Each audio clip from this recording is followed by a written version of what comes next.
Bonjour à tous, alors aujourd'hui je vous propose un petit exercice pour les premières spécialités maths. On est dans le chapitre application de la dérivation.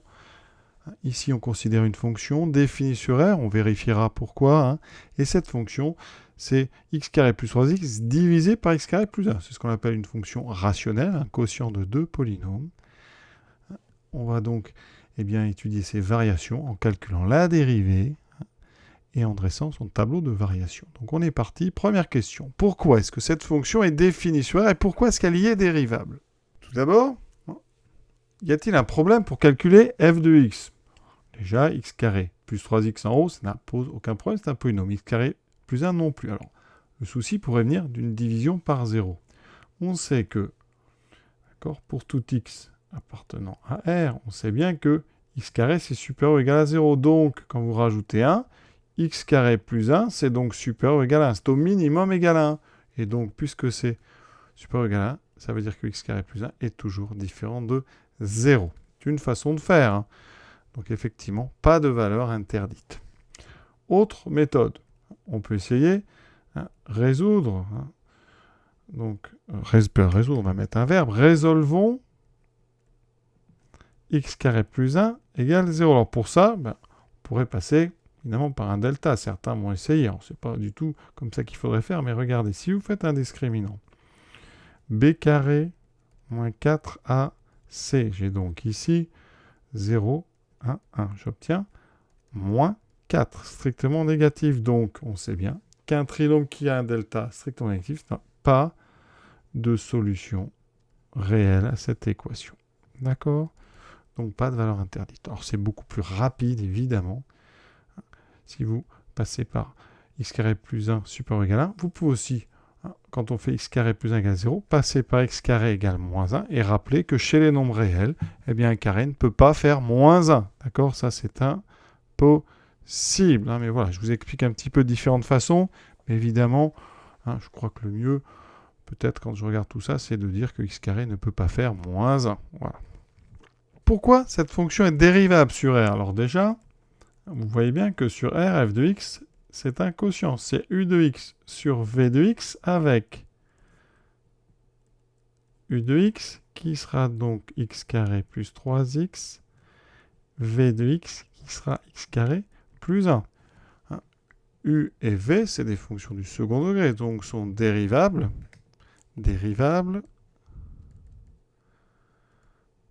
sur R, pas de souci.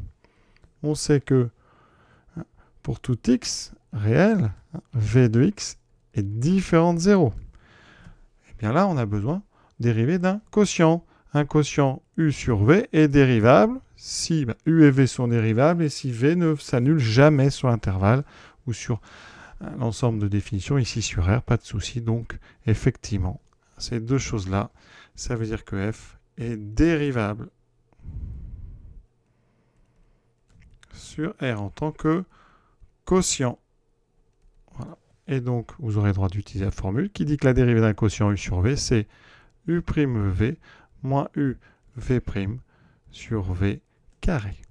Vous voyez que j'ai besoin de u' et v', donc je les calcule, ça va aller assez vite. Ce sont des fonctions du second degré. Donc x2 en dérivant, ça donne 2x, plus la dérivée de 3x qui est 3. v', ça va me donner 2x. Plus 1, c'est une constante, il n'y a pas de x, donc en dérivant, ça fait 0. Je vais donc appliquer ma formule u'v, comme ceci. Ensuite, moins u fois v'. Donc je fais dans ce sens-là. Évidemment, si vous avez présenté ça autrement, adapté.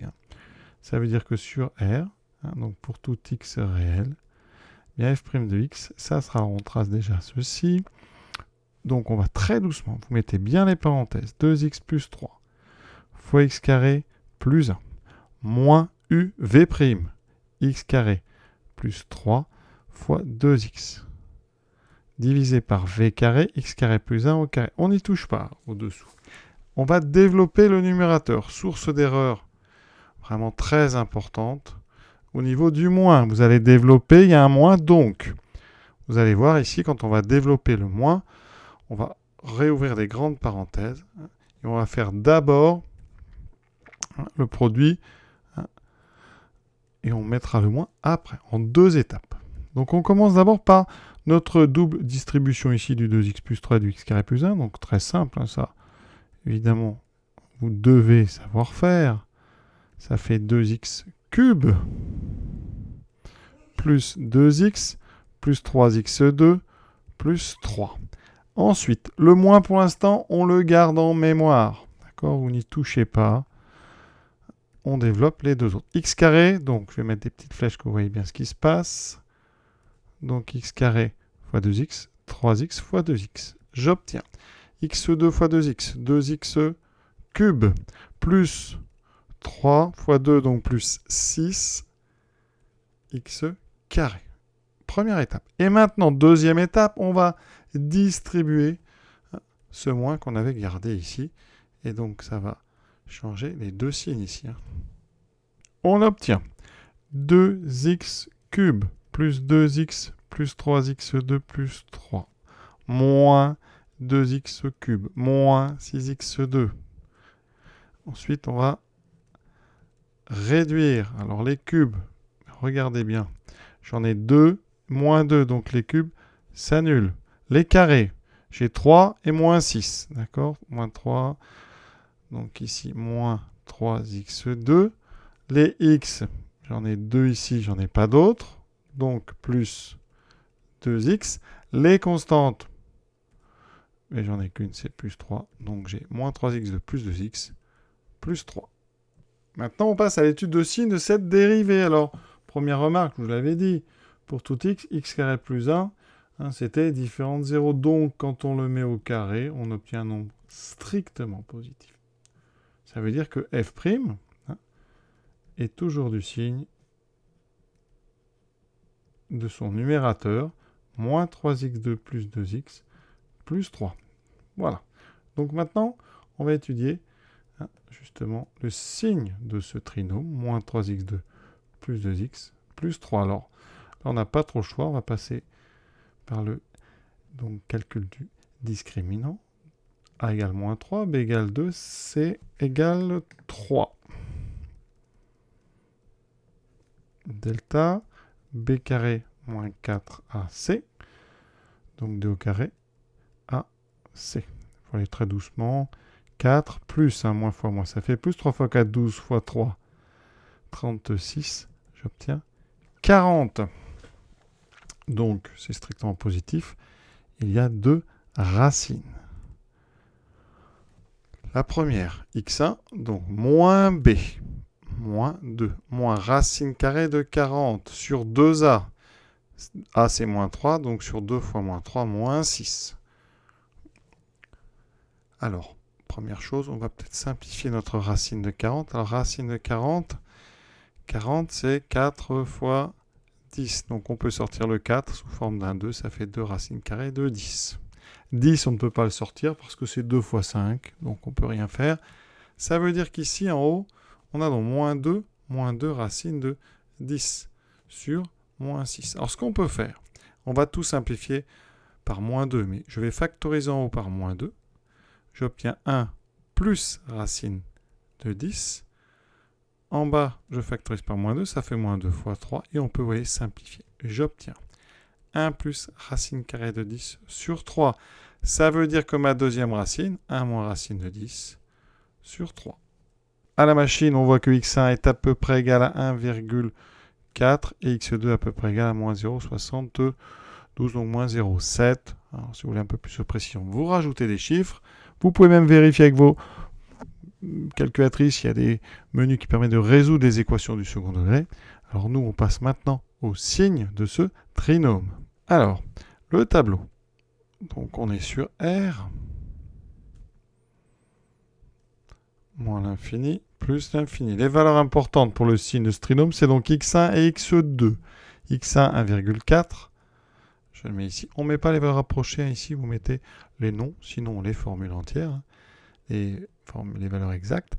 Ici, on met ceci. On sait que ce sont des racines, donc déjà vous pouvez mettre 0. Ça c'est pour le signe de f', puisque c'est le même que le signe de notre trinôme. Ensuite, c'est un trinôme avec un a qui est égal à moins 3, qui est donc négatif. Ça veut dire que si vous tracez la courbe, c'est un de ce trinôme, c'est une parabole inversée, donc du signe moins 0 plus 0 moins. C'est-à-dire du signe de a à l'extérieur des racines. Voilà. Vous pouvez faire un petit dessin comme ça à côté pour justifier. Maintenant, grâce à ça, on a tout de suite les variations de f de x en fonction de x. Donc, f' est négative, f est décroissante. f' est positive, f est croissante. f' est négative, f est décroissante. Voilà. Alors, les valeurs extrêmes, on va les calculer, mais à la machine, parce que comme ce sont... Alors, on a, nous, des valeurs approchées, on va utiliser vraiment la calculatrice. Pour ça, par exemple, avec une Casio, vous rentrez l'expression, vous allez dans le mode tableau de valeurs, et vous indiquez les valeurs qui vous intéressent. Alors, ici, on va mettre... Vous pouvez mettre, si vous voulez, les formules, on va mettre les valeurs approchées, 300... On va garder un peu de précision. Voilà, pour la première, ça donnera 2, on va arrondir à 2,1. Et pour l'autre, moins 0, donc 72, 0, voilà, 75, 9. Ça donnera moins 1,1. Voilà ce que ça donne sur GeoGebra. Donc ici, au niveau des maximum et minimum, il y a des options, enfin des fonctions qui ont été créées. Donc ici, je mets max. Ouais, de la fonction, donc vous voyez, maximum par exemple sur 0, 10. Alors j'ai oublié de mettre le nom de la fonction. Il faut mettre donc maximum de la fonction f entre 0 et 10. Et vous voyez qu'ici, ça m'affiche 1,39 de 2,08. C'est exactement ce qu'on avait anticipé. Pour le minimum, c'est pareil. Vous tapez minimum de la fonction f entre, donc là c'est à gauche, donc je vais mettre moins 10 à 0, et vous voyez que j'ai le minimum qui apparaît là. Donc je valide et j'aurai ces coordonnées. Donc le minimum est atteint à peu près en moins 0,72. C'est à peu près notre x2 et moins 1,08, c'est ce qu'on avait prévu. Voilà, l'exercice est à présent terminé. Exercice intéressant parce que le thème c'est vraiment classique en première. Petit plus, les racines, vous voyez, ne tombent pas juste et donc ça fait un exercice qui a l'air un petit peu plus compliqué que d'habitude parce qu'on est obligé d'être très très précis. Voilà. Je vous souhaite une bonne fin de journée à tous et à très bientôt.